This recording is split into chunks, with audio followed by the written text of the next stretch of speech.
صلی اللہ تعالی علی محمد صلی اللہ تعالی علیہ وسلم۔ السلام علیکم ورحمۃ اللہ وبرکاتہ۔ الحمدللہ رب العالمین والصلاة والسلام علی سید المرسلین، اما بعد فاعوذ باللہ من الشیطان الرجیم، بسم اللہ الرحمن الرحیم۔ پڑھیے الصلاۃ والسلام علیک یا رسول اللہ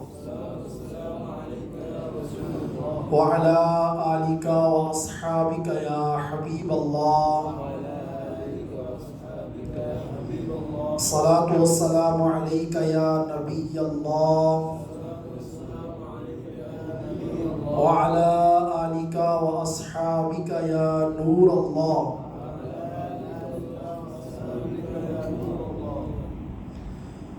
یقول الحبیب المصطفیٰ صلی اللہ تعالی علیہ وآلہ وسلم: اقربکم منی مجلسا یوم القیامہ اکثرهم علی صلاۃ۔ حضور نبی کریم علیہ الصلوۃ والسلام کی ذات بابرکات پر درود پاک پڑھنے کے بے شمار فضائل و برکات ہیں، اور ہم ہر محفل میں، درس میں، بیان میں ہم یہ فضائل اور مناقب سنتے رہتے ہیں۔ ایک حدیث پاک میں نبی کریم علیہ الصلوۃ والسلام نے فرمایا کہ کل قیامت کے دن لوگوں میں سے میرے قریب ترین وہ شخص ہوگا جس نے دنیا میں مجھ پر بکثرت درود پاک پڑھے ہوں گے، اور ہر عاشق رسول، ہر حضور کا امتی یقیناً حضور نبی کریم علیہ الصلوۃ والسلام کی ذات بابرکات کا قرب چاہتا ہے کہ مجھے قرب مصطفیٰ مل جائے، اور یقیناً جس کو قیامت کے دن قرب مصطفیٰ مل گیا وہ عافیت میں آ گیا، یعنی جس کو نبی پاک صلی اللہ تعالی علیہ وسلم کا قرب مل گیا وہ نجات پا گیا۔ تو پھر نبی کریم علیہ الصلوۃ والسلام نے اپنے قرب کا وظیفہ بھی خود عطا فرما دیا، فرمایا جو چاہتا ہے کہ میرا قرب ملے تو دنیا میں اسے چاہیے کہ مجھ پر بکثرت درود پاک پڑھے۔ تو ہم سب کو درود پاک کی کثرت کرنی چاہیے، اور کثرت سے درود پاک کے بارے میں بھی ہم نے بارہا سنا ہے کہ کثرت سے درود پاک پڑھنا کب شمار کیا جائے گا۔ ہم 500 مرتبہ پڑھیں، 1000 مرتبہ، 5000، لاکھ مرتبہ، کروڑ مرتبہ، کتنی مرتبہ پڑھیں تو کثرت سے مانا جائے گا؟ تو مختلف اقوال علماء نے ارشاد فرمائے، لیکن جو راجح قول جس پر علماء کا اتفاق ہوا، فرماتے ہیں جو بندہ 313 مرتبہ کم از کم درود پاک پڑھ لیتا ہے وہ کثرت سے درود پاک پڑھنے والوں میں شمار کر لیا جاتا ہے۔ یہ اصحاب بدر کا جو ایک فگر تھا 313، تو اتنے فگر میں اگر کوئی درود پاک پڑھ لے گا تو کثرت سے درود پاک پڑھنے والوں میں اسے شمار کر لیا جائے گا۔ ایک مرتبہ حصول برکت، نزول رحمت کے لیے درود پاک پڑھ لیجئے: صلو علی الحبیب صلی اللہ تعالی علی محمد صلی اللہ تعالی علیہ وآلہ وصحبہ وبارک وسلم۔ اللہ تبارک و تعالی کا کروڑا کروڑ احسان ہے کہ ہم مسلمان ہیں۔ اللہ تبارک و تعالی نے ہمیں ایمان کی دولت سے نوازا، یہ دنیا میں سب سے بڑی نعمت ہے۔ دنیا کے اندر سب سے بڑی نعمت ایمان کی دولت، اور آخرت میں سب سے بڑی نعمت، نعمت عظمیٰ جسے کہا جاتا ہے، وہ اللہ تبارک و تعالیٰ کا دیدار ہوگا۔ پہلا احسان اللہ تبارک و تعالیٰ نے ہم پر یہ فرمایا کہ ہمیں مسلمان پیدا فرمایا۔ دوسرا احسان، اللہ کی رحمت سے ہم صحیح العقیدہ سنی ہے، صحیح العقیدہ سنی ہے، اور عقیدے کے اعتبار سے ہم جو برِ صغیر پاک و ہند کے لوگ ہیں وہ حضرت سیدنا ابو منصور ماتریدی رحمۃ اللہ تعالی علیہ، ان کو ہم فالو کرتے ہیں، ان کی ہم تقلید کرتے ہیں، ان کے عقائد پر ہم چلتے ہیں عقیدے کے حوالے سے۔ اور فقہ کے حوالے سے برِ صغیر پاک و ہند کے اندر عام طور پر حنفی زیادہ ہیں، اور یہاں تنزانیہ کے اندر شوافی زیادہ ہیں، اسی طرح حنابلہ ہیں اور مالکی ہیں۔ تو یہ چاروں جو ائمہ اربعہ ہیں، ان کا جو مقلد ہے وہ حق پر ہے، اور پھر ہمارے اس دور کے مجدد تو ہمارے شیخ طریقت امیر اہل سنت دامت برکاتہم العالیہ ہیں. اس سے پہلے آج سے 105 سال پہلے ایک بہت بڑی ہستی گزری جن کا شمار بر صغیر پاک و ہند سے ہوتا ہے. ہند کا شہر بریلی ہے اور بریلی کا تاجدار سیدنا اعلیٰ حضرت الشاہ امام احمد رضا خان علیہ رحمۃ الرحمن ہے. اور آج انہی کے ذکر خیر کے لیے، انہی کی یاد کو تازہ کرنے کے لیے، انہی کی سیرت سے کچھ پھول چن کر اپنی زندگی کے اندر پرونے کے لیے ہم جمع ہوئے. تو مختصر سے وقت کے اندر انشاءاللہ اعلیٰ حضرت کا عشق رسول کا ایک واقعہ اور اس کے بعد انشاءاللہ منقبت کے چند اشعار پیش کر کے انشاءاللہ ہم اس کو تقریباً مکمل کریں گے. اعلیٰ حضرت رحمۃ اللہ تعالیٰ علیہ بہت بڑی ہستی، اللہ تبارک و تعالیٰ نے ان کو بڑی نعمتوں سے نوازا. 55 علوم پر آپ کو مکمل عبور تھا.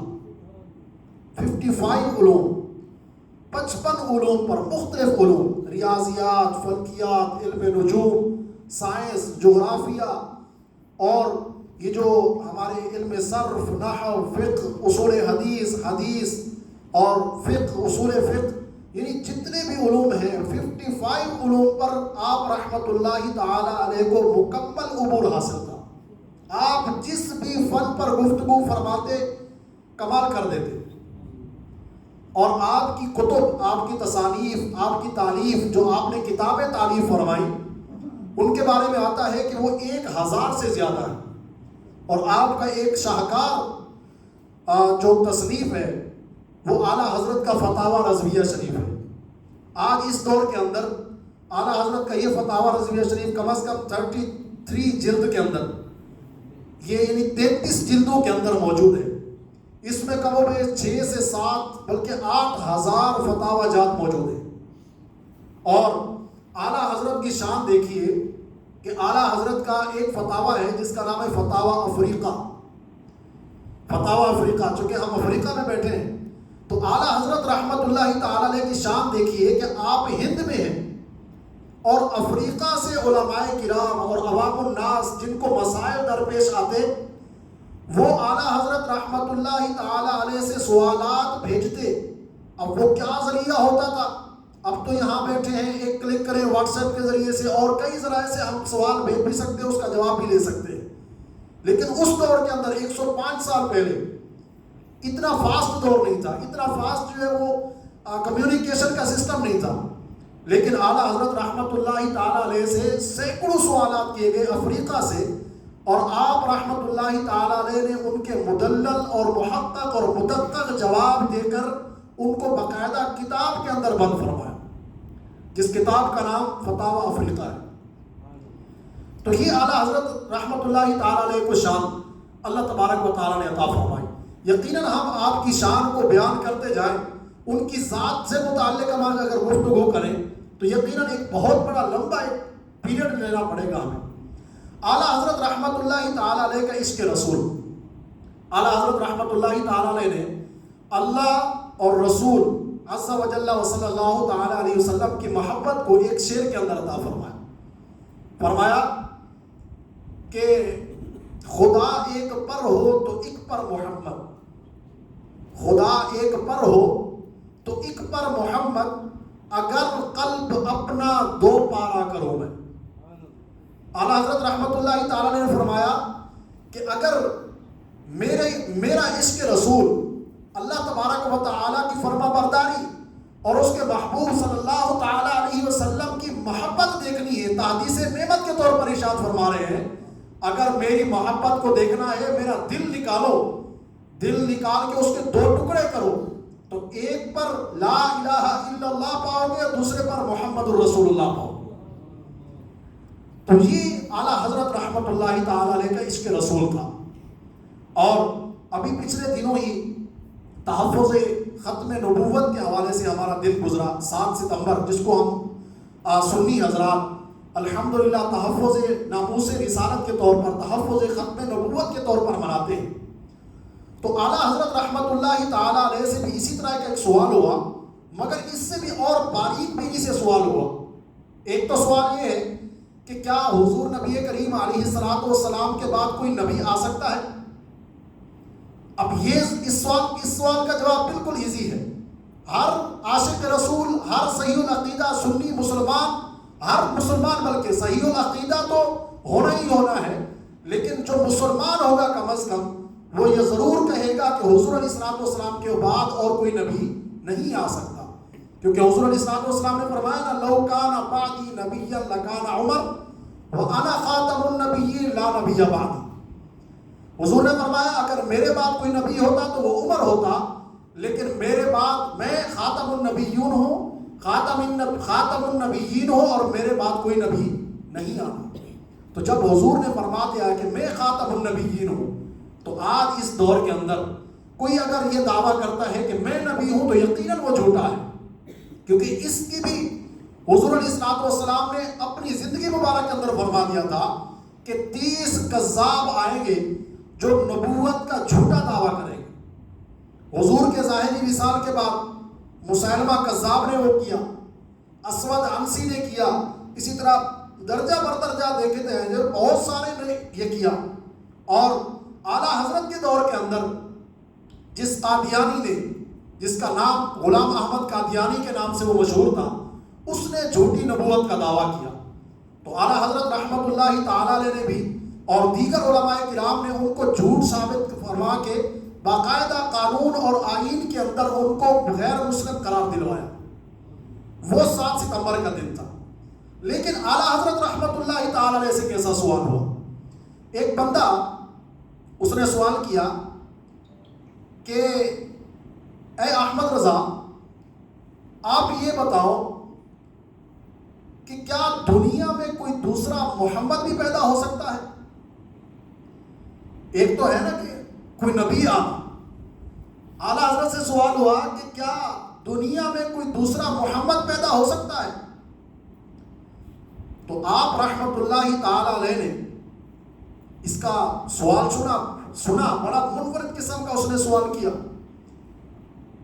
تو آپ رحمت اللہ تعالی علیہ نے سیدی اعلیٰ حضرت رحمت اللہ تعالی علیہ کا جواب، آپ کے ارشادات کا خلاصہ، یعنی آپ نے لمبا اس میں جواب عطا فرمایا باقاعدہ دلائل کے ساتھ، مگر جو عشق کے مدنی پھول، جو اعلیٰ حضرت کا عشق رسول تھا، اس میں سے چند پھول چن کے علماء نے جو کتابوں میں لکھا ہے، فرماتے ہیں کہ اعلیٰ حضرت نے فرمایا وہ محمد، توجہ سے سنیے گا، کہ وہ محمد صلی اللہ تعالی علیہ وآلہ وسلم جو اللہ پاک کے رسول ہیں، اول بھی ہیں، آخر بھی ہیں، ظاہر بھی ہیں، باطن بھی ہیں، نبیوں کے سردار بھی ہیں، مالک و مختار بھی ہیں، اللہ پاک نے جنہیں رحمت للعالمین بھی بنایا اور خاتم النبیین کا تاج بھی ان کے سر پر سجایا، ان کے جیسا دنیا میں کوئی دوسرا نہیں ہو سکتا.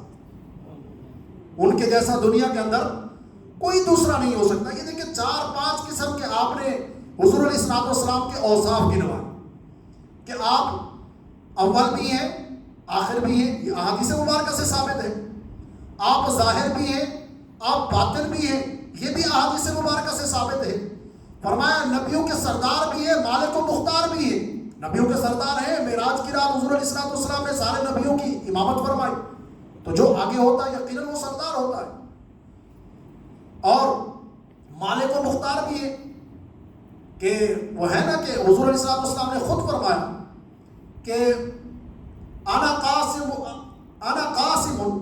واللہ معطی، اللہ یعطی وانا قاسم. مختلف الفاظ کے احادیث مبارکہ ملتی ہے الفاظ کی کچھ تفاوت کے ساتھ کہ اللہ یعطی اور اللہ معطی وانا قاسم، کہ اللہ تبارک و تعالی عطا فرماتا ہے اور میں اس کو تقسیم کرتا ہوں. تو گویا اللہ تبارک و تعالی نے اپنے محبوب کو مالک و مختار بھی بنایا. اور چوتھا فرمایا رحمت للعالمین بھی بنایا. رحمت للعالمین تو قرآن پاک کی آیت سے ثابت ہے، وما ارسلناک الا رحمت للعالمین.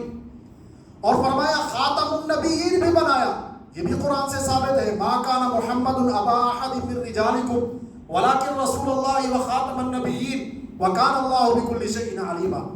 تو یہ بھی قرآن سے ثابت. تو اعلیٰ حضرت رحمت اللہ تعالیٰ نے فرمایا جو ان صفات کا حامل محمد ہے ان جیسا کوئی دوسرا محمد پیدا نہیں ہو سکتا. جس طرح دوسرا خدا ہونا ناممکن و محال ہے ایسے ہی دوسرا مصطفیٰ ہونا بھی ناممکن و محال ہے. سبحان اللہ. یعنی جیسے اللہ تبارک و تعالیٰ کے بارے میں ہمارا عقیدہ ہے کہ اللہ تبارک و تعالیٰ ایک ہے. قل هو اللہ احد اللہ الصمد لم یلد ولم یولد ولم یکن لہ کفوا احد. جیسے ان کا کوئی ہمسر نہیں ہے اللہ کے بعد اللہ تبارک و تعالیٰ نے اپنے محبوب کو جیسا بنایا اس جیسا اور کوئی نہیں بنایا. کیونکہ وہ ایک ہے نا کہ لولا کا لما یعنی وہ شعر ہیں اشعار ہیں کہ حضور علیہ السلام کو آپ کو ایسا بنایا جس طرح آپ چاہتے تھے. خلقت مبرأ من کل عیب کأنک قد خلقت کما تشاء. آپ کو ہر عیب سے بریر بنایا بلکہ ایسا بنایا جیسا تم چاہتے تھے. سبحان اللہ. جیسا تم چاہتے تھے. جبکہ اللہ تبارک و تعالیٰ کیا کرتا ہے فرماتا ہے کن فیکون. فرماتا ہے ہو جا تو ہو جاتا ہے. اپنے محبوب کے بارے میں بھی یہ فرماتا کہ میرے محبوب کو حسین ترین بنا دو, میرے محبوب کو ساری صفات حمیدہ سے منظم اور پوری ترتیب کے ساتھ بنا دو, تب بھی بن جاتا. لیکن اپنے محبوب کو کیسا بنایا کأنک قد خلقت کما تشاء, کہ آپ کو ایسا بنایا جیسا تم چاہتے تھے. تو اللہ تبارک و تعالیٰ نے اپنے محبوب کو ایسی شان عطا فرمائی. تو اعلیٰ حضرت فرماتے ہیں کہ ایسے ہی ہے کہ جیسے خدا دوسرا خدا کا ہونا ناممکن و محال ہے دوسرے مصطفیٰ کا ہونا بھی ناممکن اور محال ہے. ناممکن ہے, ہو ہی نہیں سکتا. شعر میں فرماتے ہیں رخ مصطفیٰ ہے وہ آئینہ کہ اب ایسا دوسرا آئینہ نہ کسی بزم خیال میں نہ دکان آئینہ دار میں. کہ اے محبوب تم جیسے ہو آپ جیسا کوئی اور ہے ہی نہیں. جیسے میرے سرکار ہیں ایسا نہیں کوئی ہے, جیسے میری سرکار ہے ایسا نہیں کوئی. اور اس شعر کی وضاحت میں فرماتے ہیں یعنی محمد مصطفیٰ صلی اللہ تعالیٰ علیہ وسلم وہ عظیم الشان بے مثل و بے مثال ہستی ہیں کہ ان کے جیسا دوسرا نہ کسی کے تصور اور خیال میں ہے, نہ اللہ پاک ہی نے ایسا کوئی دوسرا بنایا نہ کبھی بنائے. سیدی اعلیٰ حضرت رحمت اللہ تعالیٰ علیہ فرماتے ہیں نہ غیر کبریا جان آفرینے نہ خود مثل تو جانا آفریدن.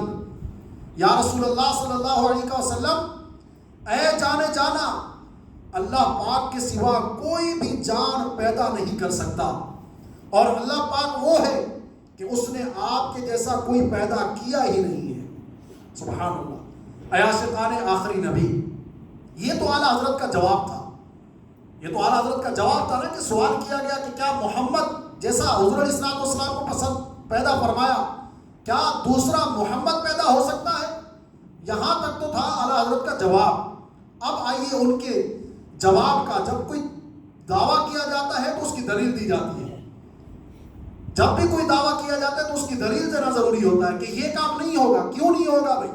تو بندہ بتائے گا کہ یار یہ اس کے وسائل جو ہے وہ نہیں ہے تو اس لیے نہیں ہو سکتا. تو اعلیٰ حضرت نے اس پر جواب دیا دلائل سے. اب وہ سنیے, لکھتے ہیں کہ ہمارے آقا و مولا محمد مصطفیٰ صلی اللہ تعالی علیہ وآلہ وسلم وہ عظیم الشان بے مثل و بے مثال ہستی جن کو رب کائنات نے خاتم النبیین یعنی سب سے آخری نبی بنا کر بھیجا ہے. اب فرض کیجیے اگر کوئی دوسرا محمد پیدا ہونا ممکن ہے تو ہم پوچھتے ہیں وہ دوسرا جو آئے گا کیا وہ بھی خاتم النبیین ہوگا یا نہیں ہوگا؟ یہ سوال بنتا ہے کہ اگر کوئی کہے کہ دوسرا محمد آ سکتا ہے تو ہم یہ سوال کریں گے کہ کیا جو دوسرا محمد آئے گا وہ خاتم النبیین بھی ہوگا؟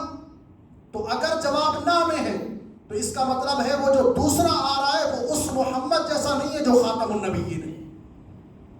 اگر وہ کہتا ہے کہ ہاں خاتم النبیین بھی ہوگا تو پھر جواب یہ ہوگا، اگر وہ کہے کہ خاتم النبی نہیں ہوگا پھر تو محمد مصطفیٰ نہ ہوا. اگر کہو کہ وہ خاتم النبیین بھی ہوگا پھر ہمارے آقا و مولا محمد مصطفیٰ صلی اللہ تعالی علیہ وآلہ وسلم آخری نہ رہے. کیونکہ اگر دوسرا محمد آتا ہے اور وہ خاتم النبیین ہے تو اس کا مطلب ہے جو ہمارے نبی محمد مصطفیٰ صلی اللہ تعالی علیہ وسلم ہے کیا وہ خاتم النبیین نہیں ہے؟ کیونکہ آخری صرف ایک ہی ہوتا ہے. ایسا نہیں ہو سکتا کہ دو لوگ آئیں اور کہیں یہ دونوں ہی آخری ہیں. کوئی ایک ہی آخری ہوگا، جو پہلے آیا وہ پہلا ہے، جو آخر میں آیا وہ آخری ہے. تو جب حضور علیہ الصلوۃ والسلام خاتم النبیین ہو چکے تو اب آپ کے بعد محمد مصطفیٰ صلی اللہ تعالی علیہ وسلم خاتم النبیین نہیں آ سکتا. لہذا ثابت ہو گیا کہ رب کائنات نے صرف ایک ہی محمد مصطفیٰ صلی اللہ تعالی علیہ وسلم بنائے ہیں. نہ آپ سے پہلے کبھی کوئی آپ جیسا ہوا، نہ آپ کے بعد کوئی آپ جیسا ہو سکتا ہے. یہ اعلیٰ حضرت رحمت اللہ تعالی علیہ کا اس کے رسول تھا. آپ کی محبت، اور پھر جب کہیں دشمنان خدا اور دشمنان مصطفیٰ نے اللہ اور رسول عز و جل و صلی اللہ تعالی علیہ وسلم پر اپنی زبان دراز کی، ایسی زبان کھولی کہ جو مسلمان ایک تصور بھی نہیں کر سکتا، تو پھر اعلیٰ حضرت نے فرمایا کل کے رضا ہے خنجر خونخوار برق بار. کل کے رضا ہے خنجر خونخوار برق بار، اعداء سے کہہ دو خیر منائے نشر کرے. کہ تم جو بکتے پھرتے ہو نا کہ معاذ اللہ حضور علیہ الصلوۃ والسلام ہمارے جیسا ہے، معاذ اللہ اللہ تبارک و تعالیٰ جھوٹ بولنے پر قادر ہے، معاذ اللہ ثم معاذ اللہ، ایسا مسلمان کا عقیدہ ہو ہی نہیں سکتا. تو جب ایسی بکواس کسی نے کی تو اعلیٰ حضرت رحمت اللہ تعالی علیہ نے ان کو لگام ڈالی، کو فرمایا کہ کل کے رضا ہے خنجر خونخوار برق بار، اعداء سے کہہ دو خیر منائے نشر کرے. کہ وہ بات کرو جو کرنے کی ہو. اگر تم نے الٹی سیدھی باتیں شروع کی تو اعلیٰ حضرت کا قلم چلے گا تو پتہ چل جائے. پھر اعلیٰ حضرت نے ان کو کئی مرتبہ سمجھایا کہ ان باتوں سے رجوع کر لو. جب نہیں کیا تو پھر اعلیٰ حضرت رحمت اللہ تعالی نے ان کے خلاف فتاوی جات جاری فرمائی، اور ان کی تصدیق صرف برے صغیر پاک و ہند کے علماء نے تو نہیں کی، بلکہ 150 سے 200 علماء حرمین شریفین نے بھی اعلیٰ حضرت کے فتاوی جات کی تصدیق کی. فرمایا یہ جو اعلیٰ حضرت نے فتاوی جات جاری فرمایا ہے یہ بالکل حق ہے. اللہ تعالیٰ ہمیں اس کے اعلیٰ حضرت سے، جو اعلیٰ حضرت کو اس کے رسول تھا، اس سے ہمیں کچھ حصہ نصیب فرمائے. اللہ تعالیٰ اعلیٰ حضرت کی جیسی سوچ ہمیں عطا فرمائے، اور اعلیٰ حضرت کے عقائد پر اور سنیت اور صحیح عقیدے پر رہ کر اپنی زندگی گزارنے کی توفیق عطا فرمائے. اور اعلیٰ حضرت تو ایسی ذات ہیں کہ جن کا ڈنکا دنیا بھر میں بجتا ہے، دنیا بھر میں بجتا ہے. الدولت المکیہ، آپ رحمت اللہ تعالی علیہ نے بغیر کسی کتاب کے، بغیر کسی مصادر و مراجع کے، بغیر کسی کتاب کو دیکھے، کسی عالم سے کوئی معاونت لیے بغیر کعبۃ اللہ شریف کے سامنے بیٹھ کر حضور علیہ الصلوۃ والسلام کے علم غیب پر بہت بڑی کتاب عربی کے اندر لکھ کر عطا فرمائی. تو یہ خدا داد صلاحیتیں اللہ تبارک و تعالیٰ نے اعلیٰ حضرت کو عطا فرمائی تھی. تو پھر کیوں نہ ہم احمد رضا کریں. تو آئیے ہم انشاءاللہ اس کو منقبت کے ساتھ ہی اس بیان کو ختم کرتے ہیں. تو مل کر پڑھیے گا. احمد رضا کیا بات ہے تیری، احمد رضا کیا بات ہے تیری، احمد رضا کا تازہ گلستان ہے آج بھی، احمد رضا کا تازہ گلستان ہے آج بھی، احمد رضا کیا بات ہے تیری، احمد رضا کا تازہ گلستان ہے آج بھی.